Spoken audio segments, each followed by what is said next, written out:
Salam sejahtera, saudara yang dikasihi Tuhan. Senang bisa berjumpa lagi dengan saya. Masih dalam lanjutan Family Discipleship atau pemuridan keluarga. Kali ini topik kita, kebutuhan akan kehadiran Tuhan.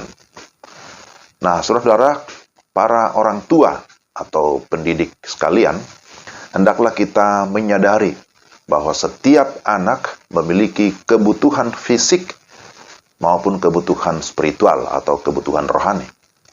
Tujuan mendidik anak adalah agar mereka mengenal Tuhan dan akhirnya mereka hidup di dalam Tuhan, hidup di dalam ketaatan kepada kehendak-Nya. Saudara, kita hidup dalam dunia yang merelatifkan segala sesuatu. Jikalau orang tua tidak mengajar anak sejak dini atau sejak kecil tentang hal-hal rohani, maka dengan cepat filsafat dunia ini akan segera mengisi pikiran atau mengisi hati mereka. Jadi jangan kaget kalau suatu saat mereka menjadi anak-anak yang berontak atau tidak percaya lagi kepada Tuhan. Banyak orang tua yang menyesal di kemudian hari karena setelah anaknya bertumbuh dan kemudian menjadi dewasa secara fisik, ternyata anaknya menjadi troublemaker atau sering membuat masalah.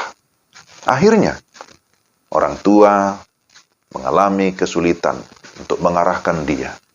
Dia terus bergumul dan terus berdoa kepada Tuhan agar Tuhan menyadarkan dan menyelamatkan anaknya. Agar hal itu tidak terjadi pada kita, maka mari kita melakukan tanggung jawab kita sejak dini, yakni mengajar anak-anak tentang hal-hal rohani, mengajar anak tentang fondasi iman, tentang keselamatan di dalam Tuhan Yesus Kristus. Ada beberapa prinsip yang harus dipahami oleh orang tua berkaitan dengan tanggung jawabnya di dalam pendidikan anak, yaitu yang pertama, untuk dapat mengajarkan pokok-pokok iman kepada anak-anak, maka orang tua harus memiliki hubungan yang benar dengan Tuhan. Nah, ini hal yang mendasar.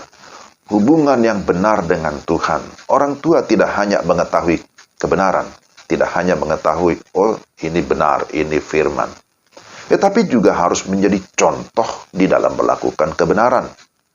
Ada seorang penulis bernama John Balgui berkata, instruksi sebaik apapun yang diberikan orang tua kepada anaknya, namun jikalau contohnya buruk, itu sama dengan memberikan makanan pada tangan yang satu, tetapi ada racun di tangan yang lain. Dan ini hal yang sangat serius. Yang kedua, Alkitab meletakkan tanggung jawab untuk pendidikan spiritual atau pendidikan rohani pada orang tua. Tuhan menahbiskan rumah atau memberkati rumah sebagai lembaga yang pertama di dunia ini untuk melatih anak-anak bagaimana mereka seharusnya bertindak. Orang tua tidak seharusnya menyalahkan lembaga-lembaga lain bila ada yang salah dengan anaknya. Jadi jangan buru-buru menyalahkan sekolah. Kenapa sih gurunya? Ya begitu ya. Atau bahkan menyalahkan gereja atau menyalahkan pendeta. Apa sih yang diajar di gereja? Dia tidak bertanya, apa yang sudah saya ajarkan kepada anak saya di rumah? Maka ini menjadi hal yang sangat penting bagi kita para orang tua. Dan yang ketiga, Alkitab jelas mengajarkan bahwa perintah untuk orang tua itu berlaku tetap dan terus-menerus. Saudara masih ingat Shema, Ulangan pasal 6? Bahwa perintah yang diberikan oleh Tuhan kepada orang tua itu tidak pernah dihapus. Alkitab menyatakan, didiklah anak itu dalam jalan yang harus dilaluinya, dalam jalan yang patut baginya. Maka ketika ia dewasa, ia akan tetap di jalan yang benar. Ia tidak akan jauh dari jalan itu.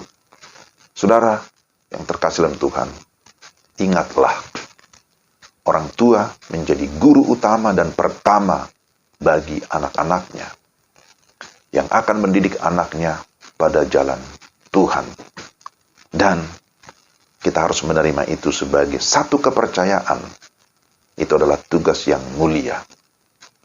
Jangan lupa, inilah family discipleship yang saya maksudkan, pemuridan keluarga, di mana para orang tua bertindak sebagai guru, sebagai pendidik, yang akan terus mengarahkan, memuridkan anak-anaknya supaya mengenal Kristus sebagai Tuhan dan Juru Selamat dan menjadi murid Kristus yang sejati.